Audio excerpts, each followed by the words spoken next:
Welcome to Game for Students, which means gross and microscopy explained.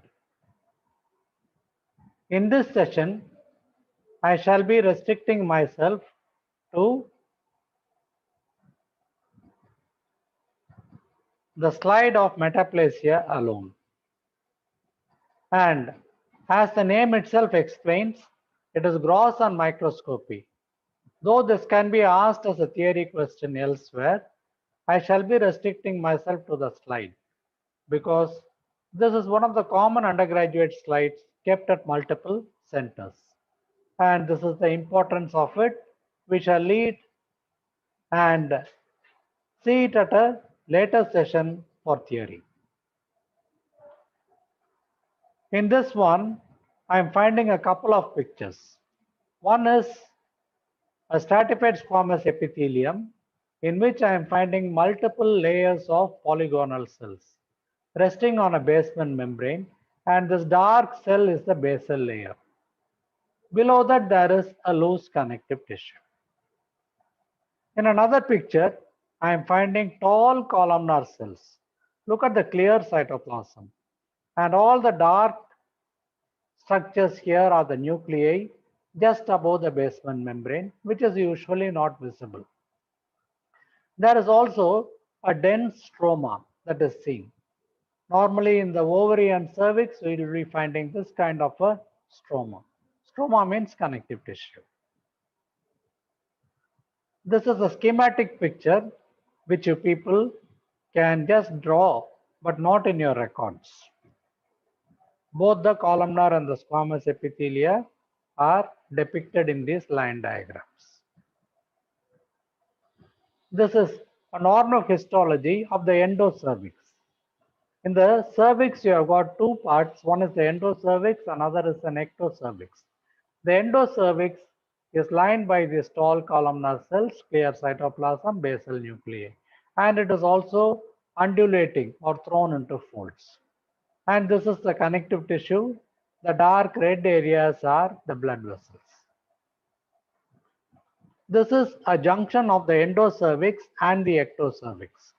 Ectocervix, as I mentioned earlier, is lined by stratified squamous epithelium and the endocervix by the columnar epithelium. And this is the stroma. Look at this particular slide. It gives you a very clear concept about the metaplasia. This is an endocervical gland. The endocervical gland means it is lined by these tall columnar cells, and these are the nuclei. But then as I trace the epithelium, I find that at one area, it is being replaced by multiple layers of polygonal cells, and the dark ones are the nuclei. The pale area in between is the cytoplasm. Generally, the cytoplasmic membrane is not well visible in a light microscopy. So, the columnar epithelium is getting replaced by a squamous epithelium, an example of squamous metaplasia. And this is the stroma. Stroma means connective tissue. This is another diagram where almost all the glands are being replaced by squamous epithelium. So extensive squamous metaplasia, and this is a stroma that is showing. Are you able to see multiple small dots? They are the inflammatory cells, lymphocytes. This particular diagram you people can draw in your record. And this is a beautiful picture which definitely should be drawn. In this, I am finding a small zone of columnar epithelium, and on either side, I am finding that it is being replaced by multiple layers of stratified squamous epithelium. A good example of a squamous metaplasia. And this gland can be used as a comparison. In between, I am finding spindle-shaped and wavy stroma, which is the connective tissue. This picture is for comparison, and I'm finding the tall columnar cells and the basal nuclei and the basement membrane. All can be seen very clearly. The arrows point out to the basement membrane. And there is a stroma showing the inflammatory cells. This is a superb diagram. This you people should draw in your histology records. And yet another one, a fantastic picture that I had taken from the net. The sources are given over here. And I find that there is a tall columnar epithelium, namely the endocervical canal. And as it bends and I am tracing it, I am finding that it is getting replaced by squamous epithelium, stratified squamous epithelium.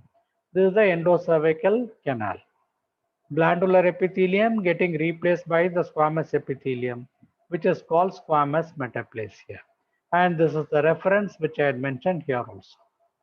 And the stroma is infiltrated by lymphocytes.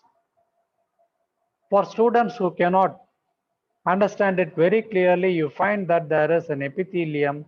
The columnar epithelium is being replaced by the squamous epithelium, taken from Robbins.